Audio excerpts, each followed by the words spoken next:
I think the most important thing is stay curious, be willing to innovate, experiment, and fail.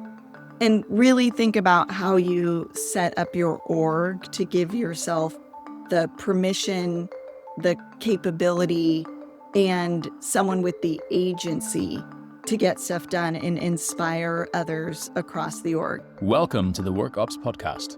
In every episode, we dig into one story, a process that went sideways, a system that just didn't work, and what someone actually did about it. It's packed with practical lessons that you'll want to bring straight back to your team. This podcast is brought to you by Kinfolk, the AI service desk built for HR. I'm your host, Jeet Mukerji, and with that, let's dive in. Hey everyone, today I am joined by Becky Cantieri, who's the Chief People Officer at SurveyMonkey, which is a tool I've used a lot in the past and we still do today. Becky, thank you so much for joining us today. Before we jump into things, can you tell us a little bit about yourself? How did you choose HR? And you've spent 15 years at SurveyMonkey, which is an awesome tenure. Can you share a little bit about what's kept you there? Sure. How I chose HR. I don't know if I deliberately chose HR, to be honest with you. I more found my way over the arc of my career. I started in retail. I started at Nordstrom, out on the sales floor, made my way through kind of customer service, which was an amazing training ground, and then into the HR function. After wrapping my MBA, I moved over to Yahoo or joined a team at Yahoo and spent about 12 years at Yahoo and a number of different people, operations, functions, recruiting, about 4 or 5 years in M&A, and then a more traditional HR business partner role. Met a number of amazing people there that ultimately led to this opportunity at SurveyMonkey in 2011. So I found my way into HR with a kind of natural love of serving a customer, which my customer is the team internally, and working with people, but also wanting to have a seat at the table and really be part of the team that helps solve critical business problems through talent. So that's what has led me to SurveyMonkey, and why I stay is it's just been the absolute most incredible experience. It's had a number of really, really different chapters, but what has been so consistent for me is extraordinary people. The team obviously is not the same executive leadership team that I joined to work with in September of 2007. It has evolved over time, but the team and the people at SurveyMonkey have always been amazing and part of building this really great culture. The second thing is the product. I actually love the product. I use it. It has fundamentally made me a better HR leader. It helps me listen at scale across the organization to the team and helps me make decisions, build solutions, solve problems, and deploy resources in a way that will really resonate with the team. And then the last thing is it's been an endless source of education and learning for me. It has been a wild, wild ride, like a very unique journey. We have, you name it, we've done it. We've done the kind of growth and growth at all cost era. We lost a CEO, Dave Goldberg, at one point in 2015. We transitioned to a new CEO and we went public, which was amazing. That kind of build up experience. We were a public company for a number of years, and now in the last about 2.5 years, we were brought by private equity. But there was lots of other things, pandemics, you name it, that happened in that mix that have just been such a source of growth for me personally as a leader, as an executive, and as an HR operator. I love that. Thank you so much, Becky, for sharing that. So many threads to pull, and I really like the framing of that it's been a learning journey for you as a leader as opposed to be hit by all these challenges. So it's been really great to hear. And it's so cool to know that your background has been from the sales floor at customer service, and you've also done the MBA and the M&A. It sets such a great grounding to your point, bring yourself and give yourself a seat at the table alongside others to really drive the conversation that's going to be more strategic.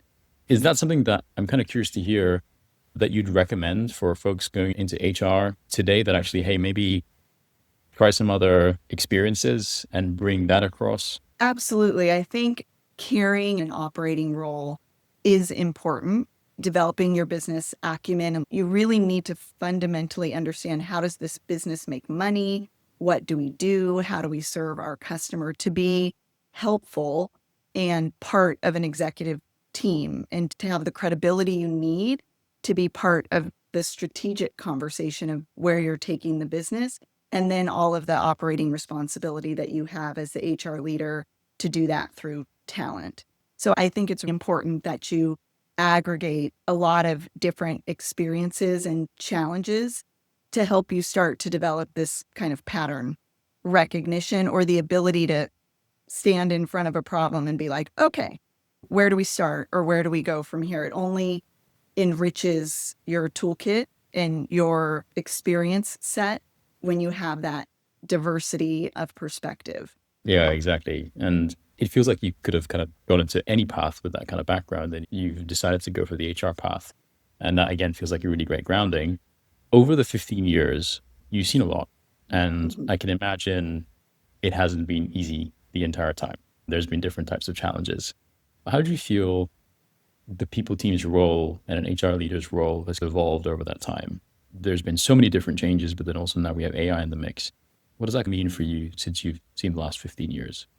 Yeah. It's almost impossible to put into words the evolution of the experience, to be honest with you. Yeah. When I joined, it was earlier in my career. We were very much focused on growing the team. We were in that kind of growth at all costs era in the internet, and specifically in SurveyMonkey's life cycle. So that's what we were really, really focused on. And then as you introduce challenges like the loss of a CEO, a pandemic, the need to prepare to go public, the need to prepare to go private, for example, all of those moments or kind of forks in the road require that you assess, how do I need to add value at this moment? How does my team need to show up?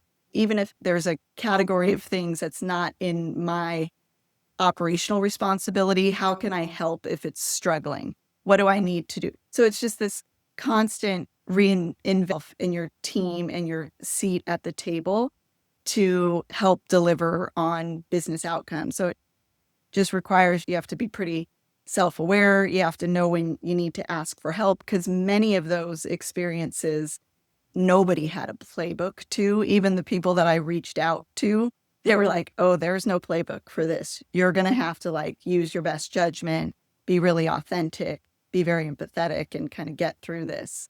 So it's evolved so radically. And how do we transform ourselves into more agentic organizations who can leverage all of this amazing technology, but still bring humanity to the table and bring people and technology together to do really great work? And we haven't solved it. If you know anybody who has solved it, that would be really great to know. But we're iterating, we're experimenting, we're innovating. And that's really where you learn what works and doesn't work and how to pivot from there.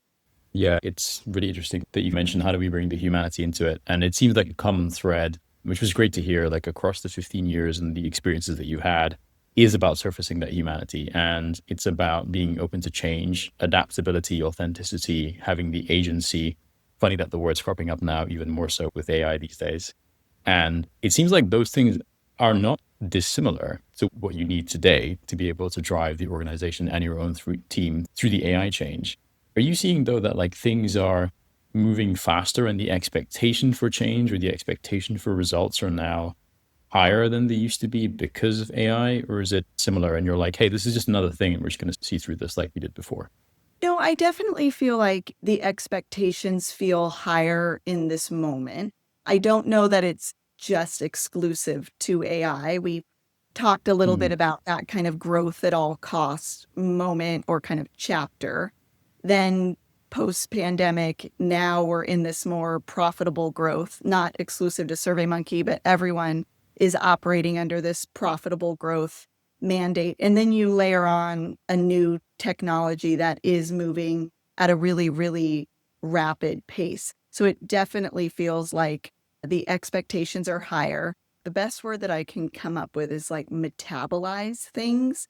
Feels Mm. like it's never been as high. Like you're just getting so much thrown at you. And the rate at which you metabolize information and find signal in noise just has to be really high to be able to prioritize what you're doing, to recognize when you need to pivot, and to just keep up with the pace of everything that's being thrown at you on a regular and daily basis. AI being a great example of that. Yeah, I really like that word. I'm going to steal it. A metabolizer. Yeah, if you Um, come up with a better word, it's the one that just conjures up in my mind what is going on. It's like you got to yeah, just through a lot. yeah. Do you think it's something that's teachable? And is that something that you kind of look for in your team or when you're hiring new team members? Like, how do you see someone who is good at metabolizing all this thing that are being thrown at you? Yeah, I do think it's teachable for sure. I think at the heart of it is curiosity. You have to want to learn. You have to be open to change. You have to be willing to, AI being a great example, throw out a process that you built and you're super proud of and has worked for a really long time, but can be done better and different and more efficiently. Yeah, so I think you can definitely learn that if you have the right kind of growth mindset and curiosity inherently in you to be willing to learn something that you don't know and probably make a ton of mistakes and not be good at it for a really long time before you find a kernel of goodness and something that works in a work environment, which can be scary and challenging.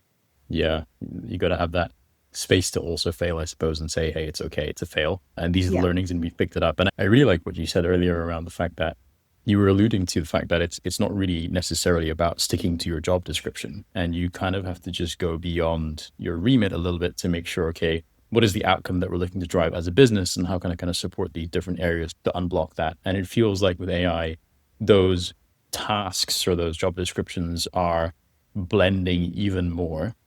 Are you kind of seeing that happen in the people function too? Or is it actually making it much clearer of like, these are the tech people in people, and these are the strategic people in people, and these are, I don't know, like, how would you kind of see the people function changing and evolving? Yeah, I definitely see it changing and evolving. I don't think things are as discrete and siloed Yeah. as they maybe were once designed to be. Everything is becoming more kind of cross function and then cross organization too. Not everything has like such a discrete boundary, you might say, and people need to think both like a business partner, like an HR technologist, like an HR ops leader, just more general overall and tackle a problem that way versus it being so discrete. Oh, that's a HR tech problem. I'm an HR business partner. I don't really care. That's just not the way it works. You have to see holistically how work gets done in the benefit of the business. And then what do I need to bring to bear to solve that challenge, that problem, rework that work. And it usually takes expertise across the function and org, like I said, to get solved accurately. Yeah, that's really interesting about how kind of you breaking down those traditional silos. And it brings me back to, and it's probably a good segue into the main topic of the conversation of like, when we think about an employee experience, they're also not thinking in terms of those silos, right? They're thinking, I just have a problem. I need help from someone. I don't really care where it is. And I need that solved. It sounds like maybe AI is helping us to more align closely with almost what the employee expects and what the business expects. So would love to hear the story that you brought for us today. What was the original challenge? And then we can get into how you look to solve it. Sure. So for us, the original challenge was payroll and the employee experience with payroll. Payroll had traditionally been a finance function sitting in the finance operations team. The experience our employees were having, however, was when there was a problem or a challenge or a mistake, they weren't getting kind of the responsiveness, the explanation, the digging in to solve the problem and correcting the problem in a timely or efficient manner. And just like you said, an employee does not think, oh, this is finance. Finance isn't asking my questions. Slack channels would just blow up because employees were upset, weren't getting the response that they needed. Their problem wasn't being solved. And it was one of the most critical parts of the employee experience, their paycheck, like what they rely on. They have everything on bill pay, and a problem or a challenge with a paycheck is something that's really important to them. Oh, and by the way, takes away from their productivity the longer it goes unresolved. So we did try a number of different little fixes, and then we're just like, we just need to hit the blow up button here and start over. So we actually brought it into the HR function so that we could then really treat it like as part of the employee experience for our team. So at a very high level, that was our challenge. Lots of threads to pull there too, in terms of the evolution of the HR function of owning these different parts of the employee experience as well, which I'd love to cover in a little while. But it would be great to hear, like, at what point were you like, hey, we got to press the button? What were you seeing in terms of the signals? Were you sending out surveys and then getting feedback from employees on that piece? Or was it more the Slack experience? Was it the productivity piece? What kind of triggered the change? Yeah, what really triggered, so we always send out surveys about the employee experience, and it was a persistent theme in there. We also had like I said, the Slack channels, and we just had the growing tension in the partnership between HR and finance, because we were getting frustrated of their lack of responsiveness and wanting to help and saying, let us help you. And then we had a really willing partner in the CFO who had a similar mindset about the employee experience and said, listen, we have so much on our plate. This was kind of as part of we were going private too. They just had so much on their plate. You guys take it. We have to keep the strong connection, of course, because of the literal back end connections that they own the buttons to the bank accounts and all of those things.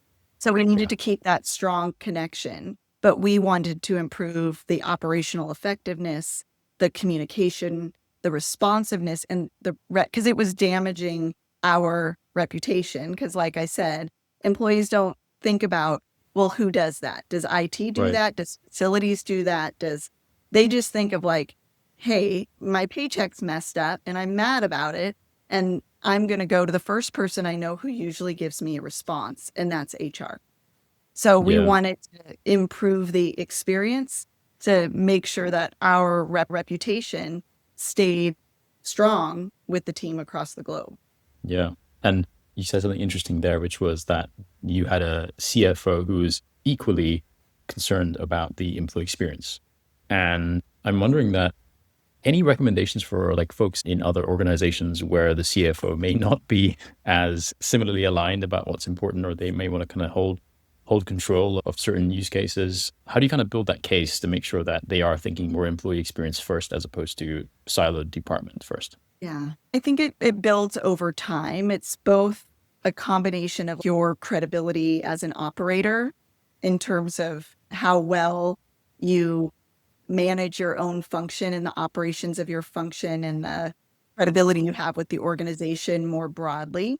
And then being willing to think differently about organizational boundaries. And yes, I understand that perhaps this has historically been a finance function, but let's think of the problem that we're trying to solve and like, what are we experiencing?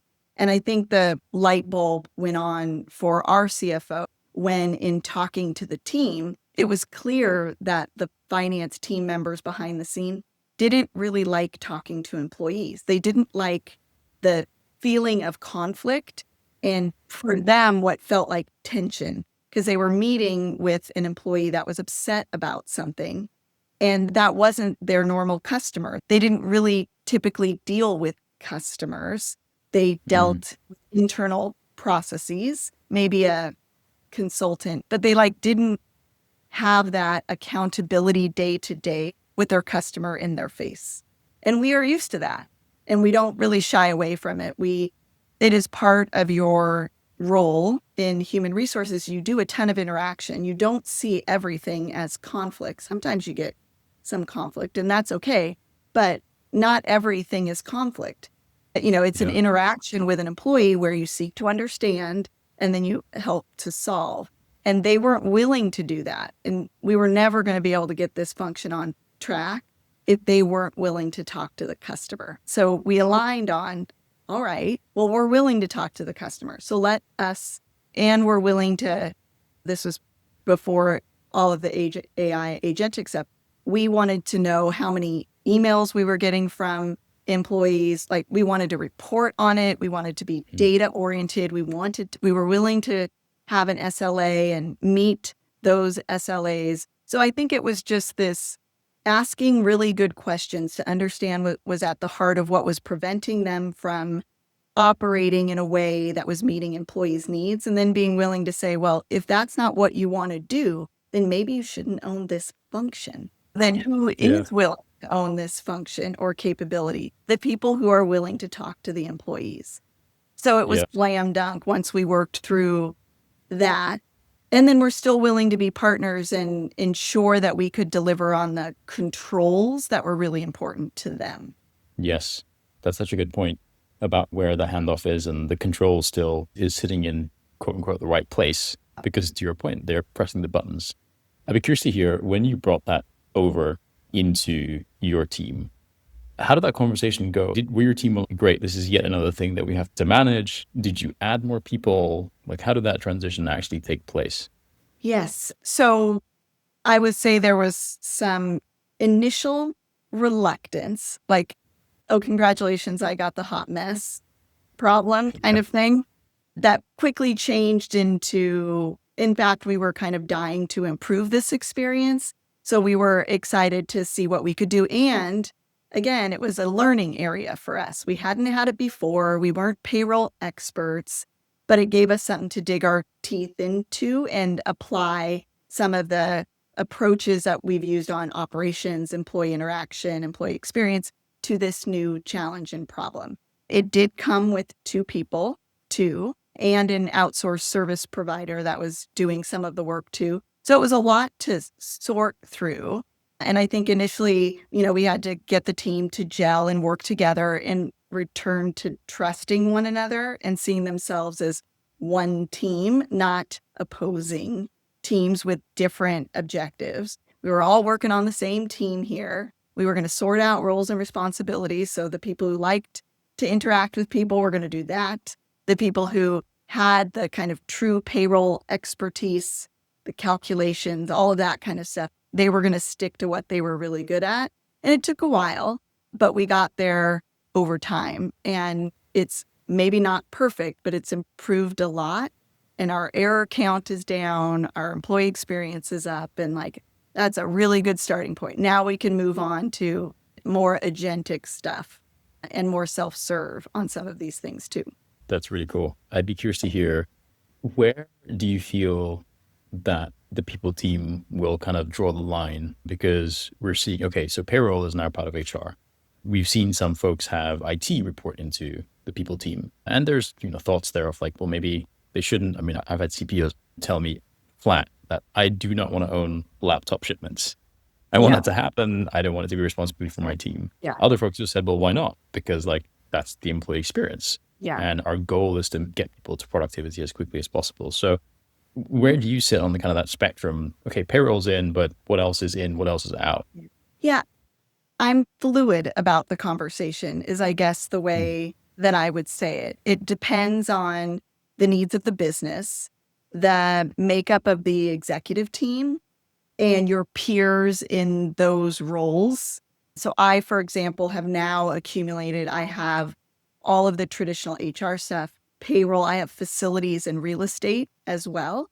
So it's just been organic over time based on my areas of interest where I can help solve problems, like where I have the skill, will, and the interest to learn something new, and where it helps balance out the experience and capability of the rest of the executive team and what the business needs. It has been great having real estate and facilities, especially as we reinvented ourselves coming out of the pandemic and moving to a hybrid, and then working to right size our global real estate footprint and be more profitable in that.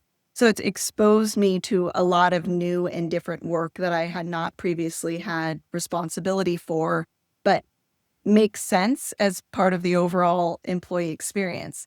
So I guess I would say I'll never say I will never take a thing, because you just don't know when you get to a fork in the road where you may need to pitch in and help based on the needs of the business or, like I said, the makeup of the executive team.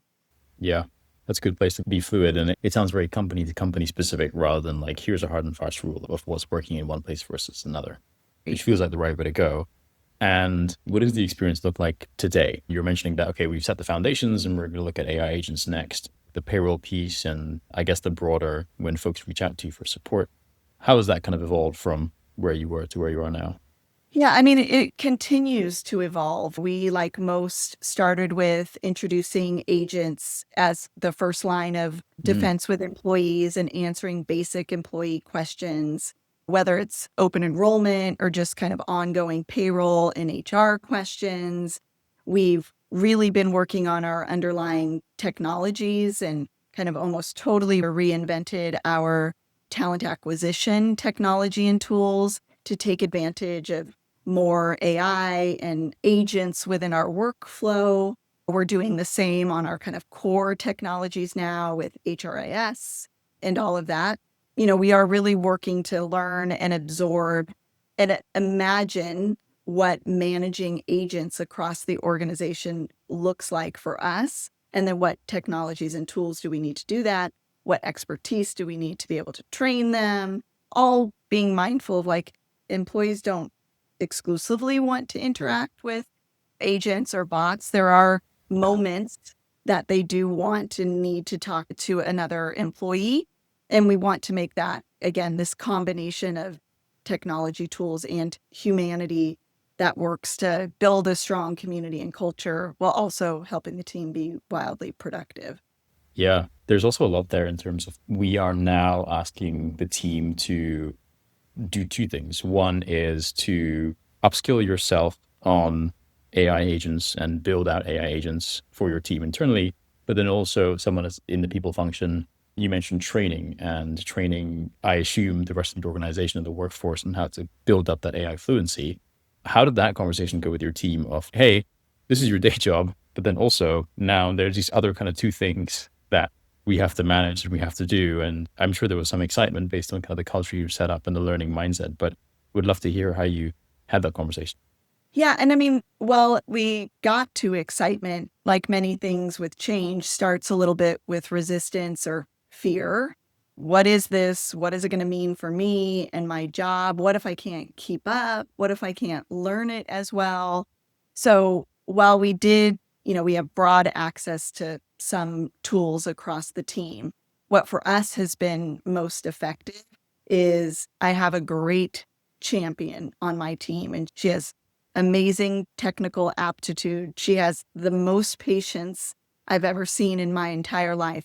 And she has found a couple of really great use cases that illuminate for the rest of the team where they can find efficiencies in their work, where they can stop doing manual tasks, where they can significantly increase the quality of their analysis and their recommendations, or whatever the scenario may be.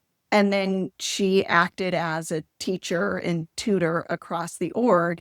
And then as they got something under their belt, their enthusiasm grew and their willingness to experiment on their own, but have her as a backdrop to work through a challenge when Gemini or NotebookLM or Claude is not doing what you want it to do, or when you're challenged to get it into a coherent executive summary or something like that. So we have this teacher amongst us, you might say, that is not a video that they watch or just someone to go to when they're either not having their confidence is waning, they're a little out of their depth in their technical ability, and they want to move more quickly because they do still have their day job to get to.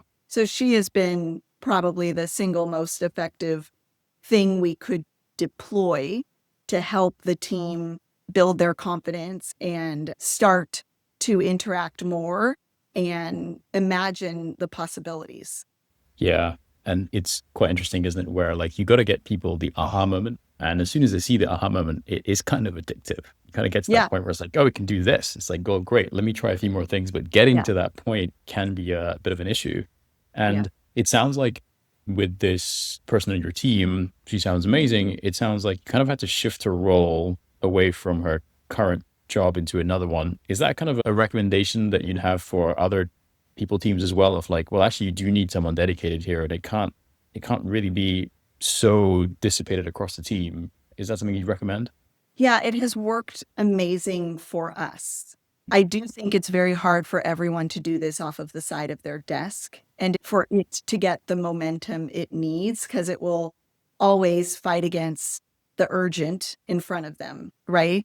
So to kind of clear the desk of someone and give them the responsibility of finding the biggest points of opportunity across the org and work with them to solve that problem so that they can have the aha moment and they benefit from it. Find the win-win across the org, because then you'll get fast followers. And that she has. Now, like everyone, we have to kind of prioritize where we deploy her and what problem we're going to solve, because there's so much demand. And like other functions in the org now, finance and the strategy team. So she has become a Swiss Army knife across the org to help everybody always wants us to record everything so that they can share it with their team, even if it's an HR use case.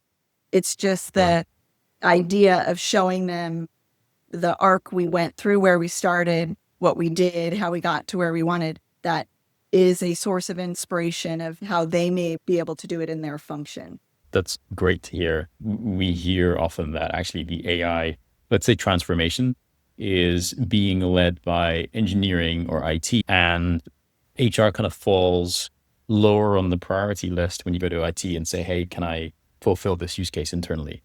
But it seems like you guys have done something differently that's allowed you to have that agency and autonomy and kind of run with it, run within the department. Is there anything kind of specific about SurveyMonkey or about the team that you have, or maybe about the IT team, that's allowed you all to experiment and kind of run with it instead of having to rely on like a AI transformation officer or IT or a corporate engine internally or something like that? It's a great question. I think we didn't wait for ourselves to be put in the queue, because typically Maslow's hierarchy of needs, the opportunity for productivity, efficiency, or velocity, you're going to go with engineering first. And I totally get that. That makes sense. But I didn't want to be at the back of we also didn't want to be at the back of the line. So we decided, okay, we're going to run in parallel, even if it means we have to work on our own a little bit, even if it means we have to be a bit self-taught. Just tell us what tools we can use, and we're going to work within the tools that have gone through security reviews and done all that. Like, it's really important that we're stewards of our data, our employee data. So just tell us the box we have to work with, but we're going to start to experiment.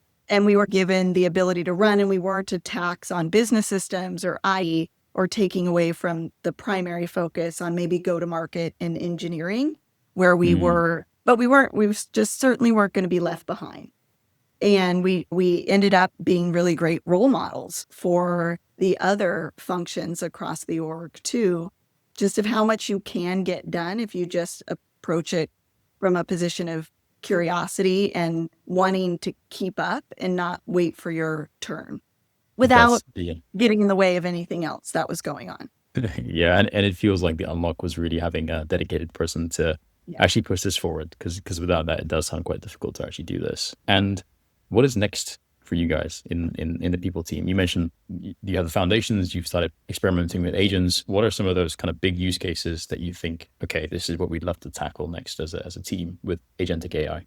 Yeah, next up is kind of our core HR technologies, our HRIS and all of that, and our operation, our HR ops, all of those processes that are now queued from person to person to person to onboard and move people through the employee experience. So that's our next big frontier that we're kind of really, really deep in at the moment. We're still in the half a marathon mark on our TA stack. So we're still focused on moving that forward and continuing to improve the agentic experience on that side and learning a lot in the process that will apply here on the HR side of the house.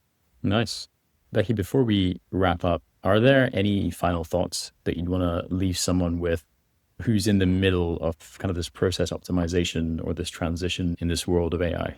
Yeah, I think the most important thing is stay curious, be willing to innovate, experiment, and fail, and really think about how you set up your org to give yourself the permission, the capability, and someone with the agency to get stuff done and inspire others across the org. You'll just, like all things with change, you'll have people who get through the curve a little bit more quickly. And then you're going to have people who are stuck at the edge of the curve going, I don't know what to do. I'm still scared. I don't know how this will affect me. And you have to have an agent of change who helps bring people along. And that can't always be myself.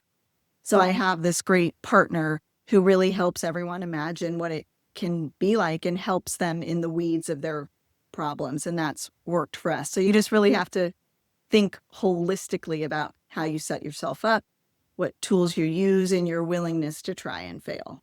I love that. Permission, capability, agency, and think holistically. Nice. Metabolism. We come back to that, I suppose. That's right. And increase your metabolism too. Yes. That's right. Yeah. Becky, thank you so much for joining us on the WorkOps podcast. Thanks, and Jeet. to everyone listening, we'll catch you on the next one.